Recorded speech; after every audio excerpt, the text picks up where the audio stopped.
Hello guys, welcome back to my YouTube channel. ഇപ്പം ഇന്നത്തെ എൻ്റെ വ്ളോഗ് എന്താന്ന് വെച്ചാൽ, സപ്ലി ആണോ, നിങ്ങൾ സപ്ലിക്ക് അപ്ലൈ ചെയ്യുന്നതാണോ നല്ലത്, അതോ റീവാലുവേഷന് കൊടുക്കുന്നതാണോ നല്ലത്, ഇതിലേതാണ് കുറച്ചുകൂടെ നല്ലത് എന്നുള്ളതാണ് ഞാൻ ഇന്നത്തെ വ്ളോഗിൽ പറയുന്നത്. ഇപ്പം ഈ ഒരു കുറച്ച് നാൾ മുന്നേ നിങ്ങളൊരു ന്യൂസ് കണ്ടു കാണും. കേറ്റുവിൻ്റെ തന്നെ ഏതോ ഒരു ചേട്ടൻ ഇങ്ങനെ സപ്ലി എഴുതിയിട്ട് ആ പുള്ളിക്ക് നല്ല ഉറപ്പായിരുന്നു ജയിക്കും എന്നുള്ളത്. അപ്പം ഇങ്ങനെ റീവാലുവേഷന് കൊടുത്തിട്ടും ഫെയിൽ ആയിക്കൊണ്ടിരുന്നു. അങ്ങനെ ആ ചേട്ടൻ പേപ്പർ വരെ എടുത്തു ലാസ്റ്റ്. എന്നിട്ട് ഇങ്ങനെ കേറ്റുവിനൊക്കെ ഇത് അറിയിച്ചിട്ടാണ് പിന്നെ പുള്ളി ആ സബ്ജക്ട് പാസ്സായത്. അപ്പൊ അങ്ങനത്തെ കുറെ കേസസ് ഒക്കെ വരാം. അപ്പം ഞാനൊരു കാര്യം പറയാം. ഇപ്പൊ നിങ്ങൾ എക്സാം എഴുതി കഴിഞ്ഞു. ഇപ്പൊ എക്സാം എഴുതി കഴിഞ്ഞിട്ട് നിങ്ങൾക്ക് അത്യാവശ്യം നല്ല ഉറപ്പുണ്ടെങ്കിൽ, ജയിക്കുമെന്ന് ഉറപ്പുണ്ടെങ്കിൽ, നിങ്ങൾ ആ സബ്ജക്ട് റീവാലുവേഷന് കൊടുക്കുന്നത് തന്നെയായിരിക്കും നല്ലത്. കാരണം റീവാലുവേഷന് കൊടുത്ത് കിട്ടിയാൽ നമുക്ക് പിന്നെ ആ ഒരു സപ്ലി എന്നുള്ള പേര് വരത്തില്ലല്ലോ. ഇപ്പൊ ഞാൻ പറയാം, റീവാലുവേഷൻ എപ്പോഴും കിട്ടുന്ന എങ്ങനെയാന്ന് വെച്ചാല്, നിങ്ങൾക്ക് ഇന്റേണൽ മാർക്ക് ഒന്നാമതേ ഉണ്ടാവണം. ആ ഒരു മിനിമം ഇന്റേണൽ എന്ന് പറഞ്ഞൊരു ക്രൈറ്റീരിയ ഉണ്ടല്ലോ, ആ ഒരു മിനിമം ഇന്റേണൽ നിങ്ങൾക്ക് ഉണ്ടാവണം. പിന്നെ നിങ്ങൾക്ക് ഇപ്പൊ പാസ് മാർക്ക് എന്ന് പറയുന്നത് 24 ആണ്. അപ്പൊ ഒരു 18 എബവ് ഒക്കെ നിങ്ങൾക്ക് ഇപ്പൊ സപ്ലി വന്നു കഴിഞ്ഞാൽ നിങ്ങളുടെ മാർക്ക് നിങ്ങൾക്ക് ആ സൈറ്റിൽ കാണാൻ പറ്റും. അപ്പൊ നിങ്ങൾ മാർക്ക് നോക്കുമ്പം ഒരു 18 എബവ് ഒക്കെ ഉണ്ടെങ്കിൽ നിങ്ങൾ റീവാലുവേഷൻ കൊടുക്കുന്നത് തന്നെയായിരിക്കും നല്ലത്. ഇപ്പൊ റീവാലുവേഷൻ കൊടുക്കുവാണെങ്കിൽ നിങ്ങൾക്ക് അറിയാൻ പറ്റും നിങ്ങൾ പാസ്സാണോ ഫെയിൽ ആണോ. അപ്പൊ അങ്ങനെ കൊടുക്കുന്ന കേസസിൽ, ഒട്ടുമിക്ക കേസസിൽ റീവാലുവേഷൻ അങ്ങനെ പാസ്സാക്കാറുണ്ട്. ഇപ്പൊ റീവാലുവേഷന്റെ റിസൾട്ട് നല്ലോണം ലേറ്റ് ആയിട്ടാണ് വരത്തുള്ളൂ.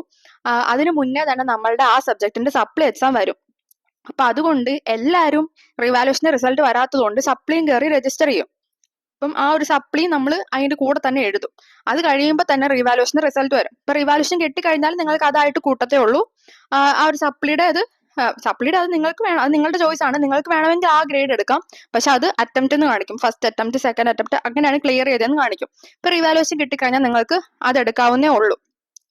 അപ്പം നിങ്ങൾക്കിപ്പോ റീവാലുവേഷന് കൊടുത്തിട്ടും കിട്ടിയില്ലെങ്കിൽ നിങ്ങൾക്ക് വേണമെങ്കിൽ പേപ്പർ എടുക്കാനുള്ള ഓപ്ഷൻ ഉണ്ട്. പക്ഷെ അത് അറൌണ്ട് 2000 റുപ്പീസ് ഒക്കെ ആണെന്ന് തോന്നുന്നു പേപ്പർ എടുക്കുന്നതിൽ. ഈ റീവാലുവേഷന്റെ പ്രൈസ് എന്ന് പറയുന്നത് ഒരു 600 to 700 റേഞ്ചിലാണ്. അപ്പൊ നിങ്ങൾ പേപ്പർ അങ്ങനെ എടുത്തു കഴിഞ്ഞാൽ നിങ്ങൾക്ക് പറയാനൊരു ഇതുണ്ടാവണം, നിങ്ങൾ എത്ര എഴുതിയിട്ടുണ്ട് അങ്ങനെ ഉറപ്പുണ്ടെങ്കിൽ മാത്രമാണ് നിങ്ങൾ പേപ്പർ എടുക്കാവൂ. അപ്പം നിങ്ങൾക്ക് വേണമെങ്കിൽ പേപ്പർ എടുപ്പിക്കാം. അങ്ങനെ കുറച്ച് റയർ കേസസിൽ മാത്രമാണ് ഞാൻ കണ്ടിട്ടുള്ളൂ പേപ്പർ ഒക്കെ എടുക്കുന്നത്.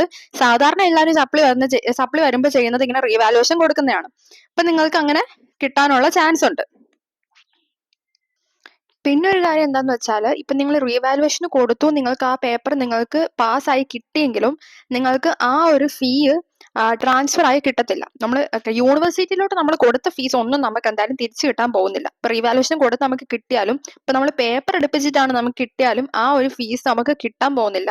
നമുക്ക് ജസ്റ്റ് നമുക്ക് പാസ് ആവാന്ന് മാത്രമേ ഉള്ളൂ. അപ്പൊ അത്ര ഉറപ്പുള്ളവരാണെങ്കിൽ അങ്ങനത്തെ ക്രൈറ്റീരിയസ് ഒക്കെ ചെയ്യുന്നത് നല്ലതായിരിക്കും. അപ്പൊ ആദ്യമേ തന്നെ നിങ്ങൾ എന്തായാലും ഫെയിൽ ആയിട്ട് ഞാൻ പറഞ്ഞ ഈ 18 എബവ് ആൻഡ് ഇന്റേണൽ നിങ്ങൾക്ക് ഉണ്ടെങ്കിൽ റീവാലുവേഷൻ കൊടുക്കുന്നതായിരിക്കും നല്ലത്. അതിനുശേഷം മാത്രം നിങ്ങൾ സപ്ലി അറ്റംപ്റ്റ് ചെയ്യാം. അപ്പം ഇന്നത്തെ എന്റെ വ്ളോഗ് ഇത്രേ ഉള്ളൂ. അപ്പൊ നിങ്ങൾക്ക് എന്റെ വീഡിയോസ് കാണാൻ ഇതുപോലെ ഇഷ്ടമുണ്ടെങ്കിൽ please to like, share and subscribe my YouTube channel guys, and keep supporting. By.